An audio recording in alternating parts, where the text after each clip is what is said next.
نحمدہ ونصلی علی رسولہ الکریم بسم اللہ الرحمن الرحیم۔ میں آپ سے مخاطب ہوں سہیل احمد عثمانی، معلومات عامہ سیریز کا سلسلہ لے کے آپ کے سامنے حاضر ہوئے۔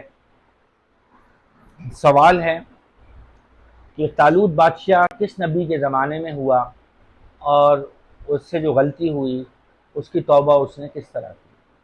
تو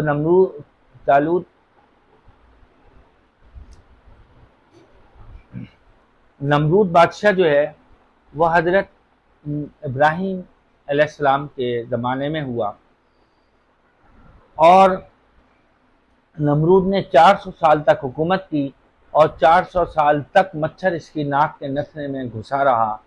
حوالہ اس کا ہے البدایہ والنہایہ، جلد نمبر 1 صفحہ نمبر 148۔ ایک بادشاہ گزرا ہے طالوت۔ طالوت کس نبی میں کے دور میں بادشاہ گزرا ہے؟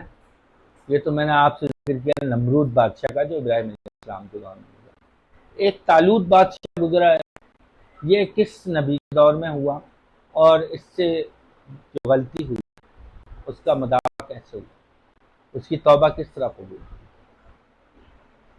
طالوت بادشاہ حضرت سلمان علیہ السلام کے دور میں ہوا، حضرت داؤد علیہ السلام کے دور میں۔ حضرت داؤد علیہ السلام کے اندر یہ موجود تھا، اور داؤد علیہ السلام کا ایک واقعہ گزرا تھا جس سے متاثر ہو کے حضرت داؤد علیہ السلام کو اس نے اپنے کابینہ میں وزیر بنا لیا تھا، اور حضرت داؤد علیہ السلام اس کو مشورے دیا کرتے تھے۔ تو یہ طالوت بادشاہ جو تھا، یہ آپ کے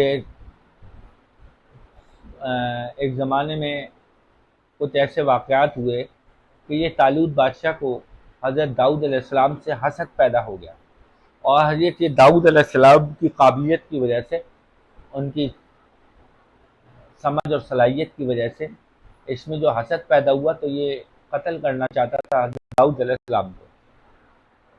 تو اس کو علماء نے منع فرمایا کہ یہ اللہ کا نبی ہے، اس کو نہیں چھیڑو، لیکن یہ باز نہیں آیا، یہاں تک کہ جو عالم اس کو سمجھاتا تھا یہ اس کو بھی قتل کر دیتا تھا۔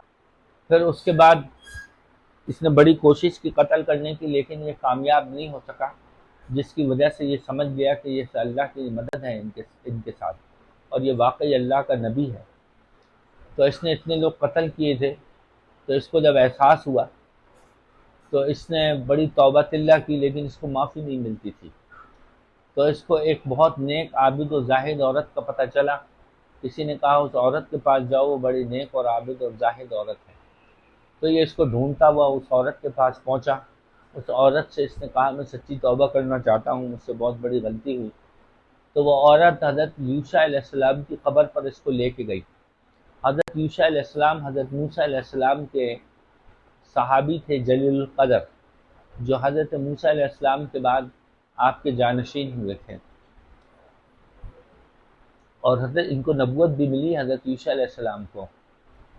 جب یہ ان کی قبر پر لے کے گئی عورت یوشع علیہ السلام کی، تو یوشع علیہ السلام جو ہیں زندہ ہوئے، اپنی قبر سے باہر نکلے، اور اللہ تعالیٰ نے ان کو زندگی عطا فرمائی۔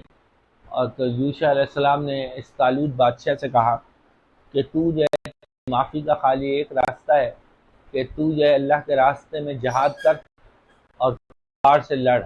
اس کے مقابلے میں ایک ظالم بادشاہ تھا، اس کا نام تھا جالوت،